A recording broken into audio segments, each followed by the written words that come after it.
Alors on a vu lors de la précédente vidéo comment s'entraîner les amateurs quand ils font une séance de jeu libre. Je vous rappelle, du fond de cours, quelques services, un set, un match. Et quand on procède de cette manière, il va y avoir plusieurs coups importants parfois du tennis qui vont être sous-entraînés. Alors les premiers coups qui vont être sous-entraînés, ça va être les coups au filet. Alors les coups au filet, moi je vous encourage à en faire très régulièrement à chaque entraînement. Alors je sais que certains d'entre vous sont peut-être pas, n'aiment pas forcément ça, faire de la volée, considèrent qu'ils ne sont pas doués. De toute façon, si vous ne faites jamais de volée ni de smash, eh bien, il n'y a aucune chance pour que vous vous amélioriez. En revanche, même si vous n'êtes pas un bon volleyeur, un bon smasher, et que vous faites des volées et des smashs systématiquement à chaque entraînement, vous allez progressivement vous améliorer. Ça, c'est la magie de la répétition, la magie du volume de frappe. Vous allez augmenter votre réussite et vous allez augmenter votre confiance et vous allez augmenter votre niveau de jeu. C'est un cercle vertueux. Alors, quand vous vous entraînez au filet, alors c'est important qu'il y ait une personne au filet et une personne au fond. Pourquoi? Alors, on peut faire aussi du volley-volley dans les carrés de service. Le volley-volley dans les carrés de service, c'est très bien parce que ça permet d'échauffer la coordination œil-main. C'est parfait pour un début d'entraînement. Ça convient pas à tout le monde. Moi, j'aime pas trop ça. Moi, je préfère carrément jouer dans les carrés de service avec un rebond et faire du fond de cours et après passer à la volée.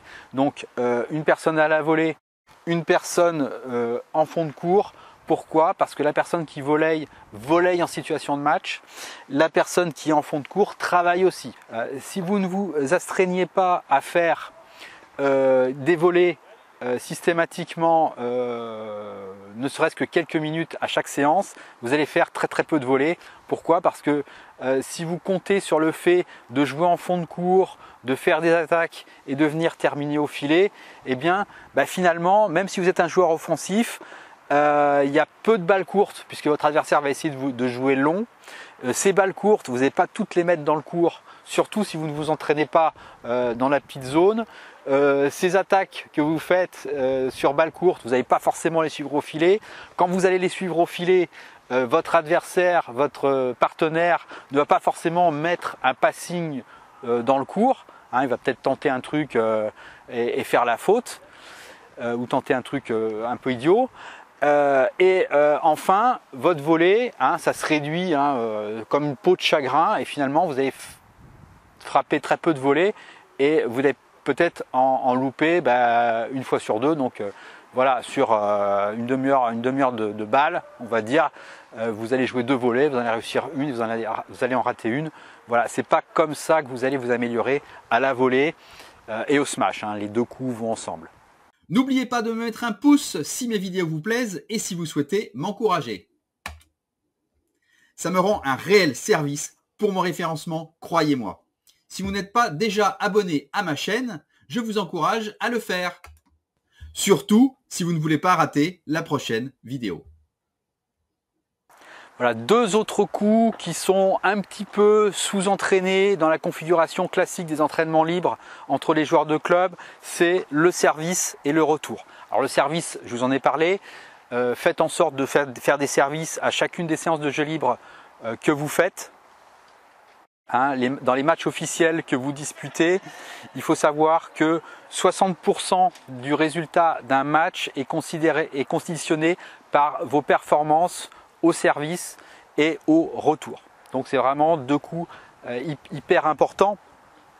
Donc si vous faites des services à chacune de vos séances d'entraînement et des points avec service, que ce soit des sets ou des matchs d'entraînement, eh bien là vous êtes bien. Vous pouvez pousser un petit peu plus, un peu plus loin en faisant des exercices où vous démarrez avec le service. Moi je connais un entraîneur de haut niveau qui entraîne deux joueuses Quand elles font du fond de cours, il n'y a jamais d'engagement à la cuillère. C'est systématiquement engagement avec un service, une deuxième balle, engagement par en haut, systématiquement. Et en faisant un gros volume de service, eh bien, c'est un fan de statistiques comme moi, il s'est aperçu que les joueuses qu'il entraîne ont des résultats, des performances plus intéressantes au service que les joueuses du même classement international contre lequel ces joueuses jouent. Voilà, il n'y a pas de secret, ça c'est la magie du volume de frappe. Il n'y a pas que ça, hein, mais le volume c'est quelque chose, c'est une valeur sûre, on va dire.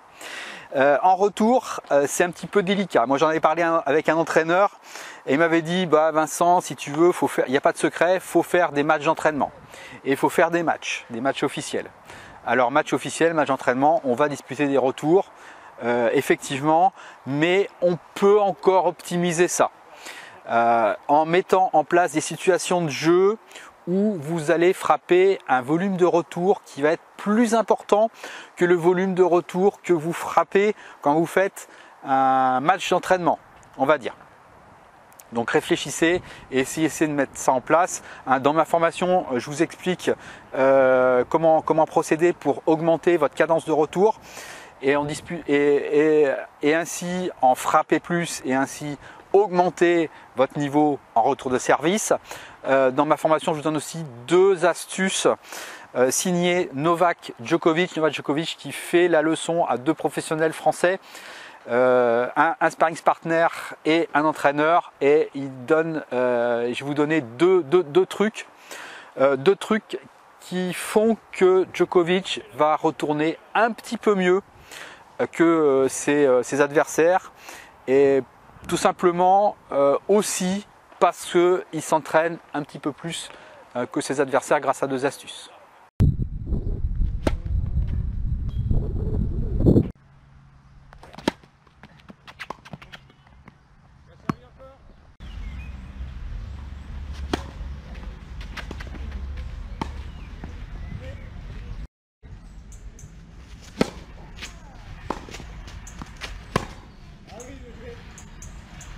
Troisième gamme de coups qui est très sous-entraînée dans la partie, je dirais, la plus communément pratiquée de l'entraînement libre, c'est les phases d'attaque et de défense. C'est l'essence même du tennis. Le tennis, c'est des phases d'attaque, des phases de défense. Le jeu de fond de cours, eh bien, c'est qu'une partie du jeu de tennis, et votre habileté à être bon en fond de cours, dans l'échange de fond de cours, c'est qu'une partie des compétences, des qualités qui vont vous permettre de gagner des matchs de tennis. Alors, phase attaque de défense, hein, on a vu en attaque, être bon en attaque, c'est être capable d'être bon sur les balles courtes, c'est-à-dire de faire des accélérations, des approches, de les suivre au filet et de terminer au filet. Volley d'approche, volley de conclusion, smash. Alors ça, c'est la partie attaque, hein. On sait qu'il va falloir être bon là-dedans et qu'il va falloir faire des répétitions pour pouvoir justement mettre ses balles dedans et avoir un bon taux de réussite. Mais, et je vous ai prévu dans ma formation vraiment tout un tas de jeux et d'exercices sur ce thème, hein. D'ailleurs, ça va être plutôt en fin de formation, le temps vraiment de s'approprier vraiment tous les coups préparatoires justement pour bien réussir ces attaques. Alors ça, c'est toute la gamme attaque, mais il faut savoir qu'à chaque exercice, on va avoir une personne qui attaque, un joueur qui attaque et un joueur qui va être en défense, et le joueur qui est en défense, lui aussi va travailler.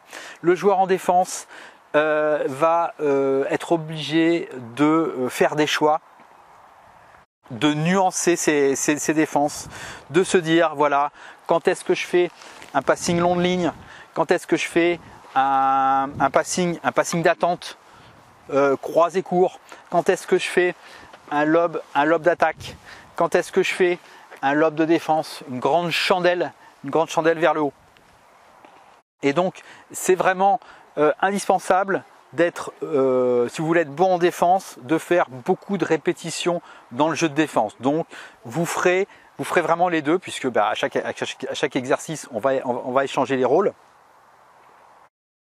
Et ce qu'il faut savoir, c'est que si vous consacrez du temps à faire des exercices spécifiques attaque-défense, vous prenez une partie de votre temps dans vos séances à faire ça, alors que les autres joueurs en fait vont rester sur un entraînement classique où ils vont faire surtout de l'échange de fonds de cours, eh bien vous allez vraiment devenir meilleur. Donc vous allez avoir un partenaire avec lequel vous allez faire des jeux, vous allez vous affronter, mais ce qui est intéressant, c'est que tous les deux vous allez progresser et tous les deux vous allez devenir meilleurs que les autres joueurs et que les autres joueuses.